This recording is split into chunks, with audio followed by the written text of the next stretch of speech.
Elizabeth Taylor talks about the horrible things John F. Kennedy did to her when she was 15. A woman named Elizabeth Taylor was born on February 27, 1932, in London, England. Her American parents named her Dame Elizabeth Rosamond Taylor. She was beautiful, talented, and had an undeniable presence that captivated people all over the world. Her life and work spanned more than 6 decades. Taylor's work was as amazing as her personal life was complicated. She started out as a child star and went on to become a big name in movies. A lot of people in Hollywood were interested in Taylor when she was young because she was so beautiful.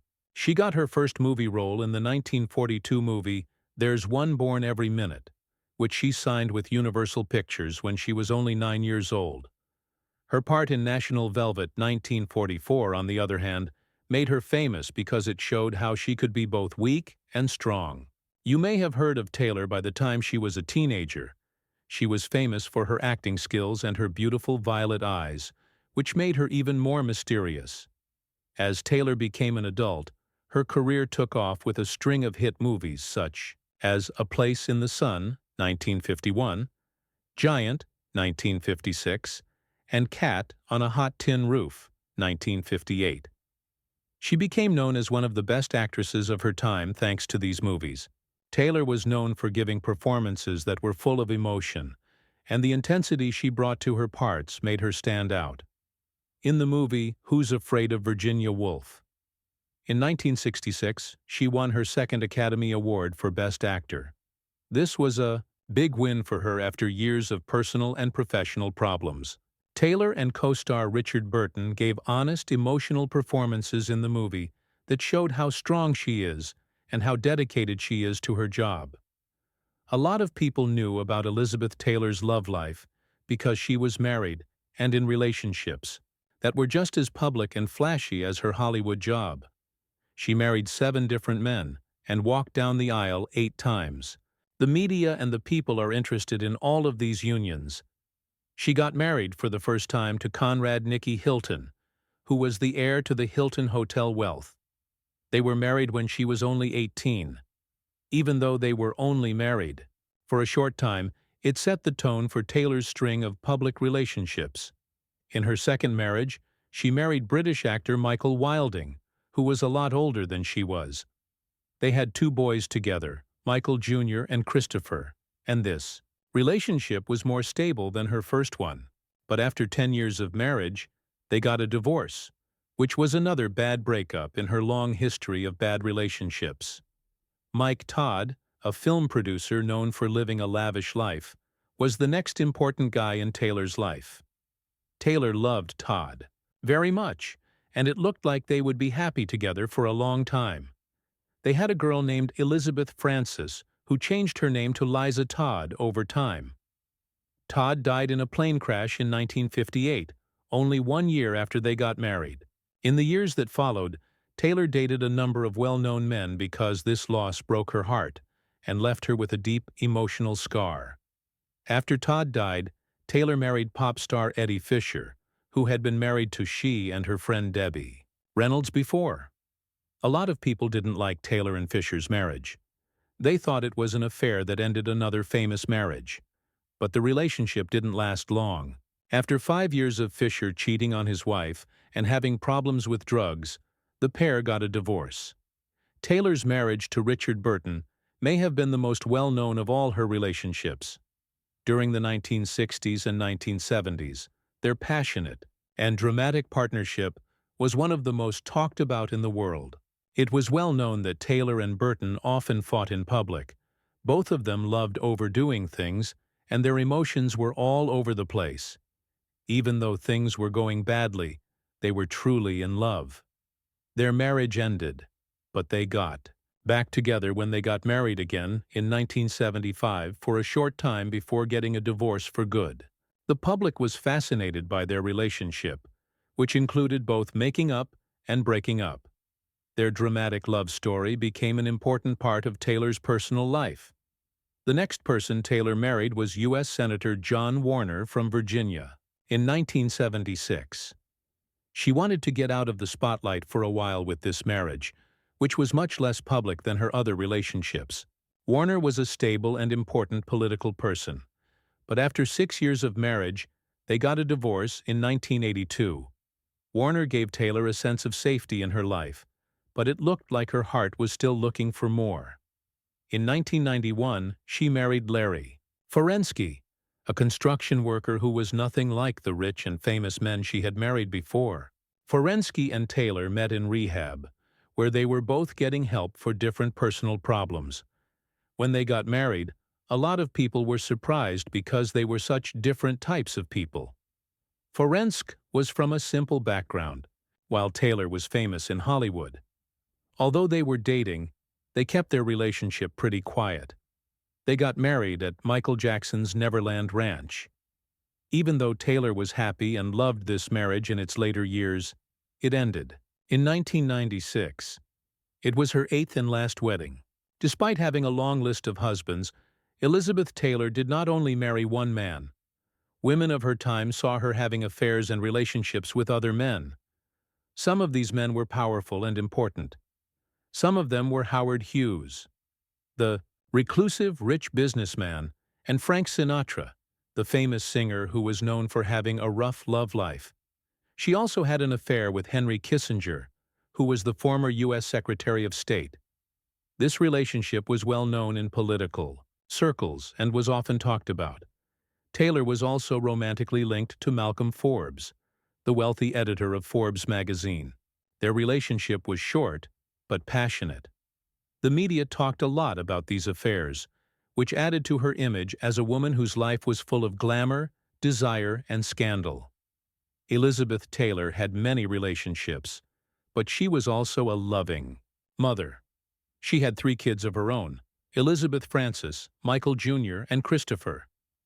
Taylor also adopted a girl named Maria, who was the daughter of a close friend. She added to her original children. Taylor was very protective of her kids, and even though her personal life was a mess, she worked hard to keep them from seeing the heavy media attention that was always on her. Her kids were everything to her, and as she got older, she focused on giving them a supportive and loving home life. Throughout her life, Elizabeth Taylor's personal ties were just as interesting as the roles she played in movies. One of Hollywood's most famous and complicated women was even more alluring because of her 8 marriages, many affairs, and love for her children. Her love life, which was full of both happiness and sadness, showed how deeply emotional and vulnerable she was. This made her a famous and unforgettable figure in both the movie world and the star culture. Liz Taylor was a famous actress from the golden age of Hollywood. Her life was both exciting and troubled. A lot of rumors and scandals were spread about her, mostly about her personal relationships. The most shocking and controversial claims about her life were that she had relationships with John F. Kennedy and Ronald Reagan, who would later become presidents of the United States. Several sources say that her connections with these powerful men were seen as illegal by some, which cast a long shadow over her private life. But these stories are still very controversial because they are based on gossip and claims that were hard to prove. When Elizabeth Taylor first became famous, she was a young woman who many thought looked hot and mature for her age. At only 18, she was said to be physically grown and have a certain allure that made men of all ages want to be with her. It was normal for young actresses to be talked about in this way in the 1940s and 1950s, but Taylor's stories were often so sensational that they were almost offensive, making her look like she is sexually bold and promiscuous. This picture of her, especially in books and conversations written many years later, led to a more scandalous story about her relationships. One of these events that comes up a lot is the time she is said to have gone to Ronald Reagan's apartment when she was 15. At the time, Taylor was still a youngster. It is said that he talked to Reagan, who was a well-known actor and, as most people knew, married. It was said that she asked to be in one of his movies, but the way they apparently talked became the subject of sexy rumors. According to the book that talks about this meeting, Reagan, who was in his mid-30s at the time, may have been attracted to her beauty, but he was afraid to go any further. It is said that Taylor became the aggressor and made the first move toward a closer connection, even though Reagan didn't want to. The book's account of the meeting was one of the first sexy accounts of Taylor's relationships. However, it's important to remember that these stories haven't been proven and are mostly based on speculation. Many people thought Elizabeth Taylor was a really beautiful and mature woman when she was 18. This made her attractive to guys much older than herself. Some people still don't agree on whether these relationships were truly voluntary or if they happened because of pressure from society, force, or manipulation. People who disagree with Taylor say that the older, more experienced men who held power and influence should be held responsible, even if Taylor was after these men. There is a difference in age and power relations that make the story even more complicated and raise moral questions about the men's actions. It is said that Elizabeth Taylor and Ronald Reagan's friendship got stronger after they met for the first time. Taylor was said to have had a heavy makeout session with Reagan before the two of them reportedly went to his bedroom. Later, Taylor told her friends the truth about the affair, but she seemed to do so with a distant sense of humor. She said that, if the movie Lolita had been in production at the time, she could have played the young, sexually charged lead, and even won an Oscar. The way she talked about her affair with Reagan made it sound like she saw it as a small, short-lived part of her bigger, often scandalous love life. After her short relationship with Reagan, Taylor is said to have moved on to John F. Kennedy, who would later become President of the United States. Kennedy, like Reagan, was married at the time, and their supposed affair is one of the most talked-about parts of Taylor's love life. Reports say that Kennedy, who was 15 years older than Taylor, took racy pictures of her in a swimsuit. The rumors about Kennedy and Taylor's claimed tryst are a big part of the bigger, untrue story about the actress's relationships with powerful men. It was said that these pictures and the rumored sexual connection between them became a well-kept secret among Taylor's friends and co-workers. One of the most disputed claims about Elizabeth Taylor's relationship with John F. Kennedy comes from a book that says Taylor admitted to having an affair with Kennedy and someone else. Some people still can't confirm this story, like many others about Taylor's love life. It's part of a bigger web of sexy stories about her. One book even says Taylor might have been a part of what was called an inappropriate love triangle with people from JFK's staff. But these kinds of claims can't be proven, and they're still part of the rumors that surrounded Taylor's larger-than-life image. There was a lot of talk about Elizabeth Taylor's alleged connection with Frank Sinatra, along with her relationships with Reagan and Kennedy. Some reports say that Taylor set her eyes on Sinatra with the goal of marrying him, but the relationship is said to have ended badly. It was said that she tried to blackmail Sinatra by telling him she was pregnant with his child. Sinatra is said to have paid her to keep quiet and told her to end the pregnancy. This story has been told a lot, but it hasn't been proven, and many historians and biographers have doubts about it. In the end, Elizabeth Taylor's relationships with presidents, actors, and singers became an important part of her legacy. Books, documentaries, and interviews have been written about these interactions, but no one knows what they're really like. A lot of the stories about Taylor's relationships, especially the ones with powerful men like Reagan and JFK, are based on rumors and secondhand reports. What is clear, though, is that people are still interested in Taylor's life and relationships, even though many of these shocking claims have not been proven. Once more, it's important to stress that these events are just rumors about Elizabeth Taylor and not exactly true events. The media made a big deal out of many parts of her life, especially her connections with powerful men. These parts of her life should be looked at with a critical eye. Since the 1950s, Elizabeth Taylor had major health problems that followed her throughout her life. These problems affected not only her own journey, but also how people saw her amazing strength. Even though she had a gorgeous look and was known as one of Hollywood's most beautiful stars, her health was always a problem. When Taylor was in her 20s, she started getting sick and hurt often enough that she needed a lot of medical care.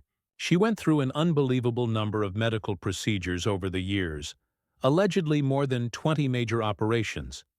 Many of these surgeries were complicated and carried a lot of risk. They included everything from spinal surgery to fixed damage, from an accident to emergency procedures to deal with her serious and ongoing health problems.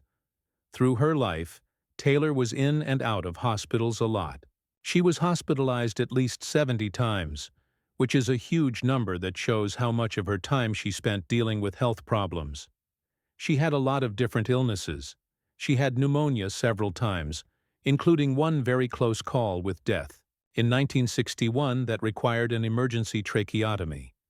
She also had ongoing back issues that were caused by an accident she had while horseback riding while shooting National Velvet as a teenager. She had to have several surgeries to fix these problems with her spine, and they caused her pain and movement issues for decades. In addition to these problems, Taylor also had addiction problems, especially a dependence on prescription painkillers and booze. This was partly caused by her medical treatments and the severe pain she was in. In the 1980s, she went to the Betty Ford Center for help with her addiction. She was one of the first famous people to publicly admit that they were abusing drugs and ask for help, which helped break down the social stigmas surrounding addiction. Taylor's already bad health got even worse in 2004 when she was told she had congestive heart failure. This is a dangerous condition in which the heart stops pumping blood as well as it should. Even though she was told she had HIV/AIDS, she kept appearing in public and even did charity work through her Elizabeth Taylor AIDS Foundation, which raised knowledge about the disease. But as the illness got worse, she was unable to do as much as she used to. She had surgery on her heart in 2009 to fix a leaky valve, which went well.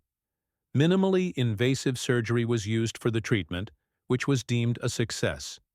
Taylor thanked her fans on social media, showing that she didn't let her illness get her down, even though it was life-threatening. Sadly, Elizabeth Taylor's health kept getting worse over the next few years, even though she was strong and had been getting medical help for years. She was mostly stuck in a wheelchair and got care around the clock for the last few months of her life. Elizabeth Taylor died at Cedars-Sinai Medical Center in Los Angeles on March 23, 2011, at the age of 79.